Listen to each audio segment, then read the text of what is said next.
Channel learning paradise. Hope so you will be fine. मेरे channel के through आप सीख रहे हैं इंग्लिश लैंग्वेज, वो भी बहुत ईजी और कम्प्रिहेंसिव वे में। जो हम पढ़ रहे थे direct interact speech. Direct speech में हमने एडजेक्टिव सेंटेंसेस पढ़ लिए हैं और उसके बाद हमने पढ़े थे इसके इंटरोगेटिव सेंटेंसेस और इंटरोगेटिव सेंटेंसेस की हमने 2 काइंड्स पढ़ी थी। आज जो मैं आपको पढ़ाना चाह रही हूँ वो है एक्सक्लेमेटरी सेंटेंसेस के बारे में, कि एक्सक्लेमेटरी सेंटेंसेस की जब डायरेक्ट इंटरेक्ट बनाते हैं तो उनका क्या फार्मूला है और आपको कैसे पता चलेगा कि ये एक्सक्लेमेटरी सेंटेंसेस हैं, और अगर इसकी रिपोर्टिंग स्पीच हो पास्ट में तो फिर अंदर कौन सी तब्दीलियाँ होंगी। तो चलिए देखते हैं। तो चलिए वीडियो का आगाज़ करते हैं। और जो व्यूअर्स मेरे चैनल पे न्यू हैं तो मेरे चैनल को सब्सक्राइब कर दें और बेल के आइकन को टच कर दें ताकि मेरी न्यू आने वाली वीडियोस की नोटिफिकेशन आपको मिलती रहे और न्यू इन्फॉर्मेटिव जो है वीडियोस के साथ आप फ़ायदा उठा सकें। ठीक है। और इसके अलावा अगर आप इससे जो पिछले मेरे लेक्चर्स हैं डायरेक्ट के, वो मेरे चैनल पे जाके देख सकते हैं। और इसके अलावा जितनी बाकी वीडियोस हैं लाइक टेंसेस पे हैं, एक्टिव पर्सन पे हैं, तो वो भी देख सकते हैं। चलिए जी, अब हम वीडियो का आगाज़ करते हैं। तो हम आज डायरेक्ट स्पीच की कौन सी कैटेगरी पढ़ने जा रहे हैं? आज हम पढ़ने जा रहे हैं एक्सक्लेमेटरी सेंटेंसेस। एक्सक्लेमेटरी सेंटेंसेस ऐसे सेंटेंसेस होते हैं जो कि आपके सडन फीलिंग्स को शो करते हैं। वो सडन फीलिंग्स कौन से होते हैं? वो सडन फीलिंग्स हो सकते हैं आपकी हैप्पीनेस के, आपके अफसोस के इजहार करने के लिए, या फिर आपकी हैरानी के, या फिर आपको अचानक कोई एक सदमा पहुंचता है, या फिर आपके मुंह से ऐसी सडन वॉइस निकल जाती है जिससे पता चलता है कि आपका ये जो आपने जो एक्सक्लेम किए वर्ड्स वो आपके सडन फीलिंग्स हैं। ठीक है। तो वो वेरी करते हैं, वो फीलिंग्स जो है खुशी के भी हो सकते हैं, अफसोस के भी हो सकते हैं। ठीक है। लाइक आपके पाँव में कोई अगर एकदम से कुछ चढ़ जाता है तो एकदम से आपके मुंह से निकलता है कि आउच। तो वो जो वर्ड्स हैं वो एक किस्म की सडन फीलिंग्स होती हैं। अच्छा, एक जैसे आप फॉर एग्जांपल आप अंदर बैठे हैं, आप अपने रूम टेम्परेचर में बैठे हैं, एकदम से आप बाहर जाते हैं तो एकदम से आपको क्लाउडी डे लगता है तो आप कहते हैं कि wow what a cloudy day. तो इस तरह के जो वर्ड्स हम बोलते हैं, wow, oh, ouch, a loss, hurrah, तो इन सब वर्ड्स को कहते हैं एक्सक्लेमेटरी वर्ड्स। उसके साथ जो सेंटेंस अटैच होता है उसे कहते हैं हम एक्सक्लेमेटरी सेंटेंसेस। इसका जो साइन है वो याद रखिएगा, ये उल्टे आई की तरह होता है तो आपने इसको याद रखना है। तो जो साइन ऑफ एक्सक्लेमेशन होता है वो हम इसको ऐसे शो करते हैं। ठीक है। जहां पर ये आपको नजर आए इट्स मीन कि ये एक्सक्लेमेटरी सेंटेंसेस है। पहला सिंबल तो ये हो गया, मीन्स कि आपको इसका हिंट याद रखना चाहिए कि इसके जो है जैसे लाइक इंटरोगेटिव सेंटेंसेस होते हैं तो उसमें तो होता है क्वेश्चन मार्क, लेकिन जो इंटरोगेटिव सेंटेंसेस है उसमें क्या होता है? Sign of exclamation. ठीक हो गया। अच्छा जी, अब उसके अलावा इसमें आपको फीलिंग्स मिलेंगे, हैप्पीनेस के, सॉरो के, वंडर के, या फिर आपको किसी भी किस्म की लाइक परेशानी के, आपको ये जज्बात जो सडन फीलिंग है वो आपको देखने को या सुनने को मिलेंगे।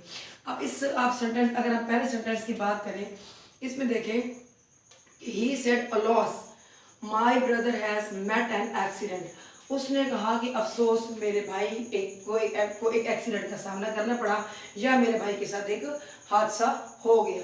अब ये देखिए, ये जो है मैंने आपको पहले बताया था कि अगर रिपोर्टिंग स्पीच जो है वो पास्ट में हो तो अंदर आपने चेंजिंग जो करनी है वो कौन कौन सी करनी है। मेरा एक सेकंड जो डायरेक्ट इंटरेक्ट स्पीच में जो मेरा सेकंड लेक्चर है वो इन रूल्स पे है कि अगर रिपोर्टिंग स्पीच पास में हो तो आपने कौन सी तब्दीलियाँ करनी है।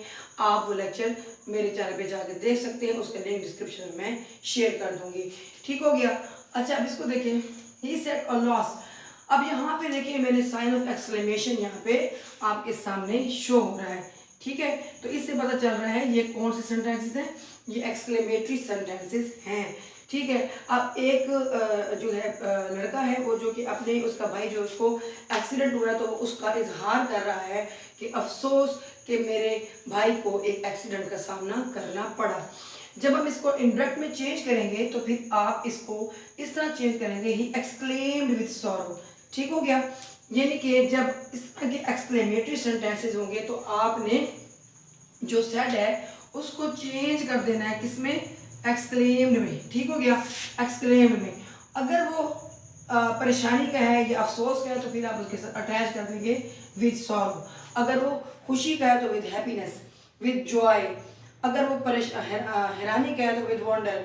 ठीक है। तो इस तरह के आपने जो है सेंटेंसेस को अटैच करते हुए दैट लगा के आपने उसको इंडायरेक्ट फॉर्म में चेंज कर देना है। जैसे जो क्वेश्चन था तो उसको हमने आस्क्ड में चेंज किया था, ठीक है। तो इसी तरह कोई बात एग्जेक्टिव सेंटेंस में हमने टोल्ड में चेंज किया था, तो इसको अपने चेंज करना है एक्सक्लेम्ड में।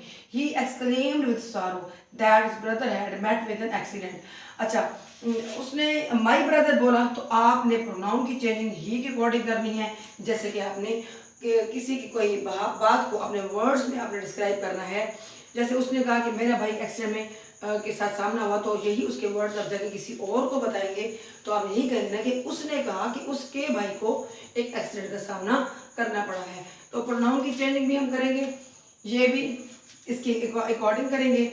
He said that his brother had, अब हैज किसमें चेंज हो जाएगा, हैड में। किसमें, हैड में। ये एक पहला रूल है कि जो प्रेजेंट फॉर्म होगी वो हो जाएगी पास्ट में, पास्ट सिंपल में, यानी कि पास्ट सिंपल टेंस चेंज होगा उसमें पास्ट इंडेफिनेट में, और जो प्रेजेंट परफेक्ट होगा वो पास्ट परफेक्ट में चेंज हो जाएगा। तो ये प्रेजेंट परफेक्ट है तो ये चेंज हो जाएगा पास्ट परफेक्ट में। तो मेरा भाई जो है एक्सीडेंट के साथ उसको सामना करना पड़ा, ठीक हो गया। ही एक्सक्लेम्ड विद सॉरो, उसने गम के साथ इजहार करते हुए बताया कि उसके ब्रदर को एक एक्सीडेंट हो गया था, ठीक हो गया। अब चलते हैं नेक्स्ट एग्जाम्पल की तरफ। अब इसमें देखें, अब ये तो सौरव का था, अब इसमें देखें he said what a beautiful horse I have bought. अब इसमें वो बड़ी अपनी क्या कह सकते हैं हैरानी का इजहार कर रहा है कि खुद ही अपने उसने घोड़ा परचेज किया और खुद ही हैरानी का इजहार कर रहा है, एक कह सकते हैं एस्टोनिशमेंट का इजहार कर रहा है कि उसने एक बहुत ही अच्छा घोड़ा ले लिया है। अब इसको हम चेंज करेंगे, ही एक्सक्लेम्ड विद वंडर। आप इसकी जगह एस्टोनिशमेंट भी लिख सकते हैं। ही exclaimed with wonder that he had bought a very beautiful horse। आप देखिए इसमें भी सेम वही चेंज हमने की, इसमें भी प्रोनाउन ही आ रहा है और हम उस आई को चेंज कर देंगे इसमें ही में, और प्रेजेंट परफेक्ट को चेंज कर देंगे, ये प्रेजेंट परफेक्ट है ये बॉट, तो इसको हम चेंज कर देंगे किसमें, पास्ट परफेक्ट में। ही एक्सक्लेम्ड वंडर, उसने हैरानी का इजहार करते हुए कहा कि उसने बहुत ही प्यारा घोड़ा जो है वो परचेज कर लिया है, ठीक है। तो आपको इन दो एग्जाम्पल से आपको समझ आ गई होगी कि इसमें अफसोस का हो रहा है इजहार और इसमें हो रहा है हैरानी का। अब चलते हैं नेक्स्ट एग्जाम्पल की तरफ। अब इस एग्जाम्पल में आप देखें, they said to us hurrah we have defeated your team in this match. अब इसमें देखें हुर्रा हम कब यूज करते हैं, हिप्पी, हुर्रा, हिप्पी पुर्रे, ये हम खुशी के लिए यूज करते हैं। अब आपको ये इसी जेस्टर से आइडिया हो गया होगा कि ये जो है किस चीज़ को शो कर रहा है, ये खुशी को, जॉय को, हैप्पीनेस को शो कर रहा है, ठीक है। अब इसमें देखिए they said to us hurrah we have defeated your team in this match. अब इसमें किसी की कोई बात ऐसी है जो उन्होंने हमसे की है, तो जब हम इसको अपने वर्ड्स में बयान करेंगे तो हम इसमें जो ये वाला प्रोनाउन है ना, हमसे कहा, तो हम इसमें उसको वैसे ही रहने देंगे क्योंकि हम किसी को ये बता रहे हैं कि किसी ने हमसे कहा, ठीक है। अब उन्होंने हमें कहा कि हुर्रा कि हमने आपके मैच में आपको हरा दिया है। They exclaimed with Joy. अब आपने वही फार्मूला अपनाया कि सेड टू को चेंज किया एक्सक्लेम्ड विद जॉय में, विद जॉय में इसलिए चेंज किया क्योंकि हुर्रा आ रहा है, ठीक है। हुर्रा क्योंकि आ रहा है तो हमने इसको जॉय में चेंज कर दिया, और वही फार्मूला फॉलो करते हुए कि exclaimed with joy that they had. अब इसमें उन्होंने यूज किया वी है, वो हमें कह रहे हैं ना कि हमने आपको टीम में हरा दिया, तो इसमें हम वी को चेंज कर देंगे दे में, और हैव को चेंज कर देंगे हैड में। मीन्स के प्रेजेंट परफेक्ट किसमें चेंज होगा, पास्ट परफेक्ट में। That they had defeated our team. अब योर टीम यानी कि वो हमसे कह रहे हैं ना, तो हम योर को आवर में चेंज कर देंगे। In that match, this change होगा दैट में। ये जो मैंने आपको रूल्स बताई है अपने लेक्चर में, उसमें ये रूल वही उन रूल्स को इम्प्लीमेंट करते हुए हम इसको दैट में चेंज कर देंगे, और इस तरह हमारा इंडायरेक्ट स्पीच जो है वो चेंज हो जाएगा, ठीक हो गया। अब आपको आई थिंक ये फुली जो है ना वो आइडिया हो रहा होगा कि किस तरह आपने डायरेक्ट से इंडायरेक्ट में कन्वर्जन करनी है। They exclaimed with joy that they had defeated our team. हमारी टीम है ना, हमसे कहा ना, तो इस जैसे ही आवर में रह जाएगा, और वो जो है वो वी दे में चेंज हो जाएगा उसके प्रोनाउन के अकॉर्डिंग, तो दिस जो है दैट में चेंज हो जाएगा। इस तरह हमारा जो है इंडायरेक्ट स्पीच का सेंटेंस बन जाएगा। अब आगे चलते हैं। शी सेड टू यू, उसने तुमसे कहा, ah you have failed in science by 2 marks only. अब इसमें ये जो आह का साइन है, ये एक किस्म की लाइक वी कैन से कि एक परेशानी या गम की हालत में एक ऐसा साउंड है जो कि हमारे मुंह से निकल जाता है, अफसोस की हालत में, ठीक है। तो जैसे एक ठंडी सांस भरी जाती है, उसको हम कह सकते हैं sigh of we can say sorrow. एक होती है साई ऑफ रिलीफ, ये साई ऑफ सॉरो है। तो इसमें शी सेड टू यू, यानी कि हम कोई पर्सन हमारे सामने बैठा है, हम उसको कह रहे हैं कि उसने तुमसे कहा ah you have failed in science, आप साइंस में 2 मार्क्स से फेल हो गए। अब इसमें शी एक्सक्लेम्ड विद ग्रीफ, अब इसमें मैंने कहा नहीं कि गम का इजहार हो रहा है। अब आप इसमें डिफरेंट वर्ड्स भी आप यूज़ कर सकते हैं, नई इन्वेशन लेके अपनी राइटिंग में आप सोरो भी लिख सकते हैं, आप ग्रीफ भी लिख सकते हैं। तो यहाँ पे मैंने वर्ड ग्रीफ यूज़ किया है कि she exclaimed with grief saying that, ये कहते हुए that you had failed in science by 2 marks only.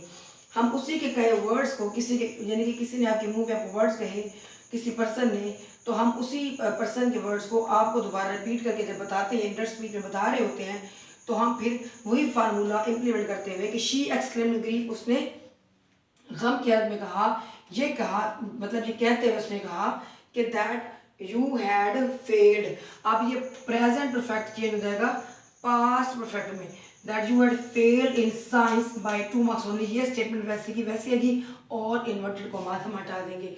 फिर एक बात का आपने ख्याल करना है कि आपने जब इसको इंटर स्पीड में चेंज करना है, आपने इन्वर्टेड कॉमास को लाजमी हटाना है, क्योंकि किसी के कहे हुए जो वर्ड्स होते हैं वो डायरेक्ट में तो हम इन्वर्टेड कॉमास में लिख सकते हैं, लेकिन इनडायरेक्ट में हमने उनको जो है उनको रिमूव करना होता है, उनको हटाना होता है, क्योंकि जब दैट आ जाता है और वो स्टेटमेंट जो है वो इनडायरेक्ट में चेंज हो जाती है। तो आपने इस चीज़ का खास ख्याल रखना है कि आपने इन्वर्टेड कॉमास दोबारा नहीं लगाए, नहीं तो आपके जो फुल की फुल स्टेटमेंट है वो रॉन्ग हो जाएगी और फिर आपको मार्क्स जो है वो नहीं मिलेंगे, ठीक है।